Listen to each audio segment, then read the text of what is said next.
चलिए अब भोपाल से सीधे एक्सप्रेस रिपोर्टर की ओर आपको लिए चलते हैं।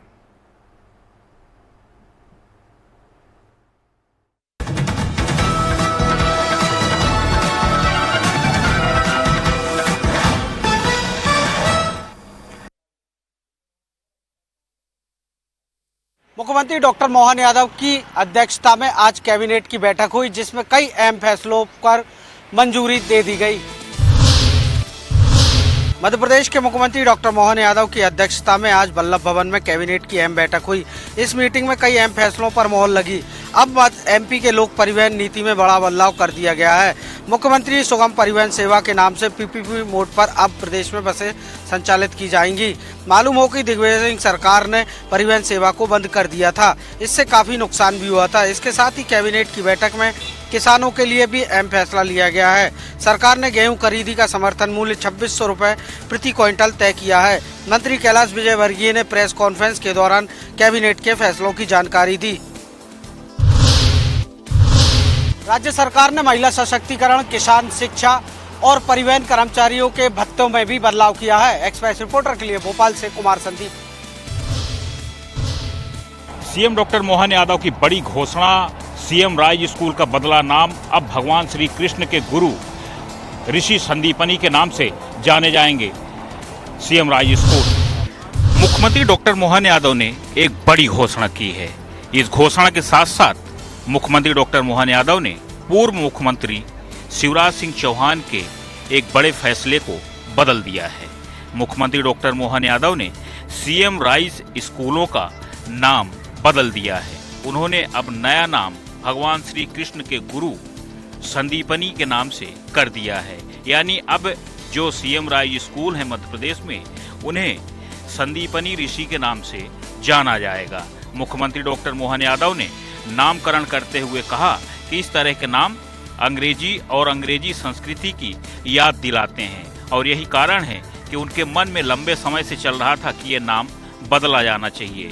इसीलिए आज उन्होंने स्कूल चलो अभियान के दौरान इस नाम को बदल दिया और कहा कि अब इसी नाम से प्रदेश के सीएम राइज स्कूलों की पहचान हो।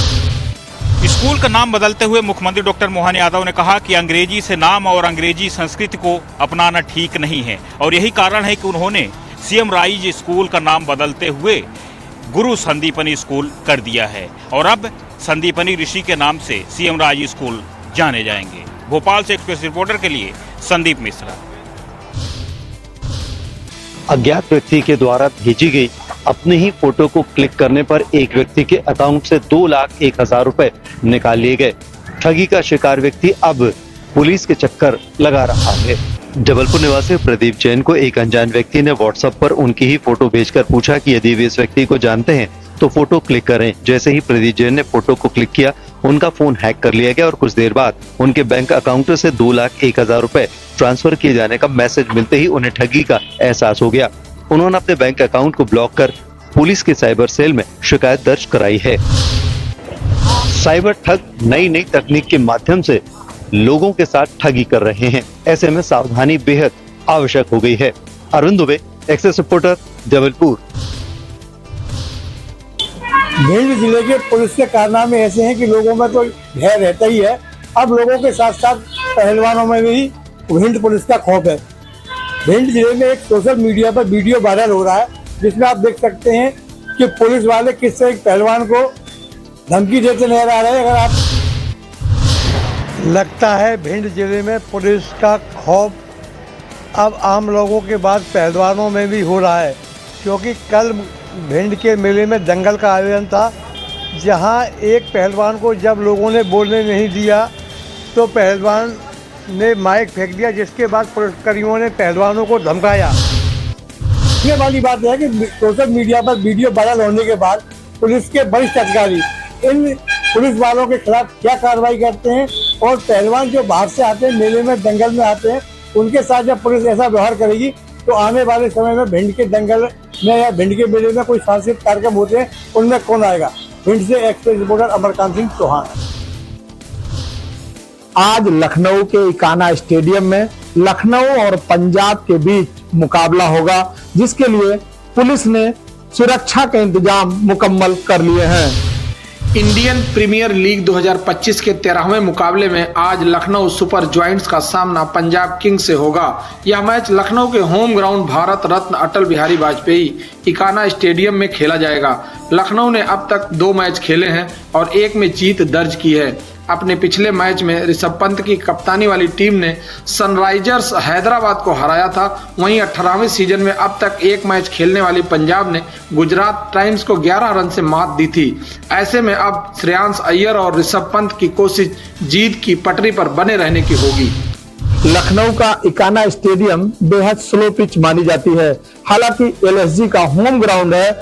ऐसे में एलएसजी जीत के इरादे से मैदान में उतरेगी। लखनऊ से एक्सप्रेस रिपोर्टर पवन सिंह। अमरोहा जनपद में सड़क हादसे में एक युवक की मौत हो गई, जबकि 2 युवक गंभीर रूप से घायल हो गए। सूचना मिलते ही पुलिस मौके पहुंची, जहां पुलिस ने दोनों शवों को कब्जे में लेकर पोस्टमार्टम के लिए भेज दिया।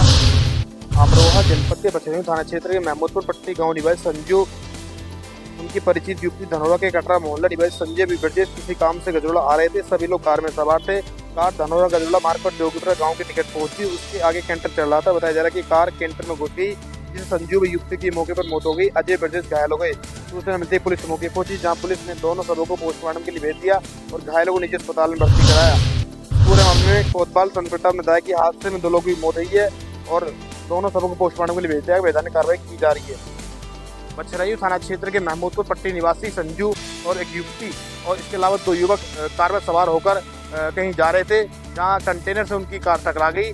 इस हादसे में एक युवती की मौके पर मौत हो गई, जबकि 2 युवक गंभीर रूप से घायल हो गए। उधर सूचना मिलते पुलिस मौके पहुंची, जहां पुलिस ने दोनों शवों को कब्जे में लेकर पोस्टमार्टम के लिए भेज दिया, जबकि दोनों घायलों को उपचार के लिए सीएससी भर्ती कराया गया है। दोनों की हालत गंभीर बनी हुई। इस पूरे मामले में कोतवाल सनोज प्रताप ने बताया गया है और दोनों वाहनों को अपने कब्जे में लेकर वैधानिक कार्रवाई की जा रही है। अमरोहा से एक्सप्रेस रिपोर्टर के लिए निमाड़ के सुप्रसिद्ध पर्व गणगौर की तीज पर माताजी के दर्शन के लिए उमड़े क्षेत्रीय ग्रामीण वर्षों पुरानी परंपरा का आज भी कर रहे हैं श्रद्धा पूर्वक निर्वहन। धार जिले सहित पूरे निमाड़ क्षेत्र में गणगौर का पर्व बड़े ही धूमधाम के साथ मनाया जाता है। यहाँ गणगौर की तीज के दिन माताजी के पट खुलते हैं, जिनके दर्शन के लिए दूर दराज से श्रद्धालु पैदल चलकर माताजी की बाड़ी में माताजी के दर्शन के लिए पहुंचते हैं। ग्रामीणों की मान्यता है कि गणगौर के तीज के दिन माताजी की आराधना पूजा करने से पुण्य फल की प्राप्ति होती है, उनकी सारी मनोकामनाएं पूर्ण होती है। धार जिले के गंधवानी क्षेत्र के आदिवासी ग्रामीण आज भी वर्षों पुरानी परंपरा को जीवित रखे हुए हैं। ग्रामीणों के द्वारा रथनुमा झांकी बनाकर माताजी के दरबार में नाचते गाते पहुंचते हैं और माताजी के दर्शन करते हैं। ग्रामीणों के द्वारा निकाली जाने वाले रथ में आकर्षक साज सज्जा की जाती है, जिसे देखने के लिए दूर दूर से ग्रामीणों का हुजूम गंधवानी में उमड़ता है। यहाँ प्रतिवर्ष की तरह इस वर्ष भी माताजी के रथों को देखने के लिए हजारों की संख्या में ग्रामीण जन पहुंचे। इस सुप्रसिद्ध पर्व पर सुरक्षा की दृष्टि से पुलिस की भी चाक चौबंद व्यवस्थाएं रहती है। भीड़ को कंट्रोल करने के लिए प्रत्येक चौराहों पर पुलिस जवानों की तैनाती की जाती है, ताकि त्योहार कुशल पूर्वक मनाए जा सके। धार से एक्सप्रेस रिपोर्टर गौरव बर्फा। इंदौर नगर निगम द्वारा बड़ी कार्रवाई करते हुए रोड चौड़ीकरण में बाधक 35 से ज्यादा मकानों को ध्वस्त करने की कार्रवाई की है। इंदौर नगर निगम ने मंगलवार को चंद्रभागा से कलाकुई मस्जिद तक सड़क चौड़ीकरण परियोजना के तहत बड़ी कार्रवाई की है। इस अभियान के दौरान निगम प्रशासन ने क्षेत्र स्थित 35 बाधक निर्माणों को ध्वस्त कर दिया। नगर निगम प्रशासन ने इस कार्रवाई के लिए पहले ही नोटिस जारी कर दिए थे। कार्रवाई की शुरुआत सुबह से की गई, जिसमें निगम की टीम ने प्रमुख रूप से बाधक निर्माणों को तोड़ा। इस दौरान निगम के वरिष्ठ अधिकारी और पुलिस बल की बड़ी तादाद भी मौके पर मौजूद थी, ताकि कार्रवाई को सुचारू रूप से पूरा किया जा सके।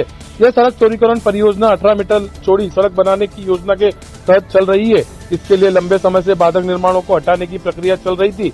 निगम प्रशासन ने बताया कि इस योजना के तहत सड़क चौड़ीकरण से यातायात में सुधार होगा और क्षेत्रवासियों को लाभ मिलेगा। इंदौर नगर निगम की इस बड़ी कार्रवाई के अंदर वरिष्ठ पुलिस अधिकारी सहित प्रशासनिक अधिकारी भी शामिल रहे। इंदौर से एक्सप्रेस रिपोर्टर विकास सिंह सोलंकी। ग्वालियर में ऐसे कई सरकारी विभाग हैं जिन पर बिजली विभाग का करोड़ों रुपए बकाया है। यहाँ हैरान करने वाली बात यह है कि बिजली विभाग चाहते हुए भी उन पर कोई कार्रवाई नहीं कर पा रहा है। बिजली विभाग के अधिकारियों के मुताबिक अकेले नगर निगम पर 51 करोड़ रुपए बिजली के बिल पेंडिंग चल रहे हैं। इसी तरह से 1 करोड़ रुपए स्कूली शिक्षा विभाग का बकाया है। इसके साथ ही अन्य सरकारी विभागों ने भी बिल नहीं भरा है, जिसके कारण बिजली विभाग को परेशानी का सामना करना पड़ रहा है। विभाग के अधिकारी कहते हैं कि कई बार इन सरकारी विभागों को बिल जमा करने के लिए नोटिस भेजा जा चुका है, लेकिन बिल जमा न करने के लिए विभागों ने कोई कार्रवाई नहीं की। बिल की राशि जमा न होने से विभाग से कई तरह के काम प्रभावित हो रहे हैं।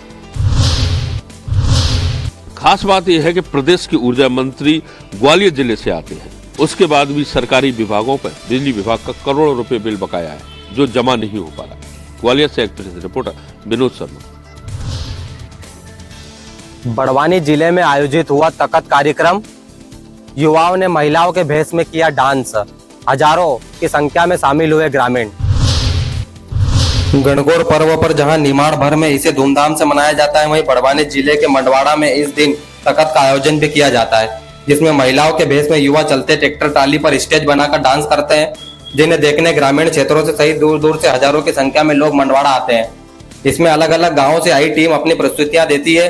हर साल की तरह इस वर्ष भी हजारों की संख्या में लोग ग्राम मंडवाड़ा पहुंचे, जहां ग्राम तकियापुरा, मोहीपुरा व पानिया गांव से आई टीमों के द्वारा महिलाओं के भेष में क्षेत्रीय भाषा व फिल्मी गानों पर प्रस्तुतियां दी गई। इस दौरान राजपुर विधानसभा क्षेत्र के विधायक व पूर्व गृह मंत्री बाला बच्चन भी तकत पर बैठे नजर आए। बता दें कि इस गणगौर पर्व पर माता रणुबाई को श्रद्धालु एक दिन के लिए अपने घर ले जाते हैं, जहाँ रात भर भजन कीर्तन किया जाता है।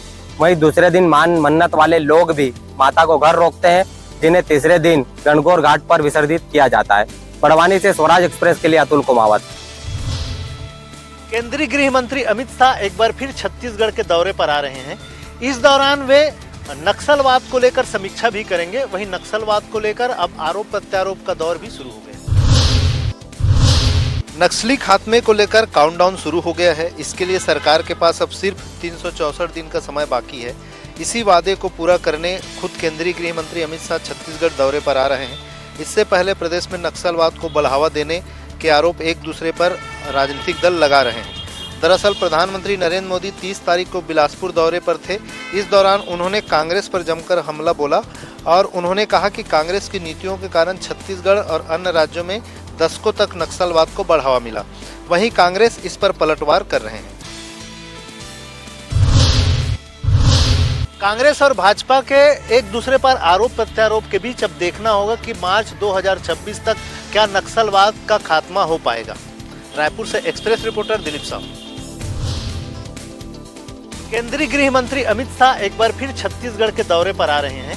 इस दौरान वे नक्सलवाद को लेकर समीक्षा भी करेंगे। वहीं नक्सलवाद को लेकर अब आरोप प्रत्यारोप का दौर भी शुरू हो गया। नक्सली खात्मे को लेकर काउंटडाउन शुरू हो गया है। इसके लिए सरकार के पास अब सिर्फ 364 दिन का समय बाकी है। इसी वादे को पूरा करने खुद केंद्रीय गृह मंत्री अमित शाह छत्तीसगढ़ दौरे पर आ रहे हैं। इससे पहले प्रदेश में नक्सलवाद को बढ़ावा देने के आरोप एक दूसरे पर राजनीतिक दल लगा रहे हैं। दरअसल प्रधानमंत्री नरेंद्र मोदी 30 तारीख को बिलासपुर दौरे पर थे। फिलहाल एक्सप्रेस रिपोर्टर में आज के लिए इतना ही। खबरों का सिलसिला जारी रहेगा। आप देखते रहिए स्वराज एक्सप्रेस।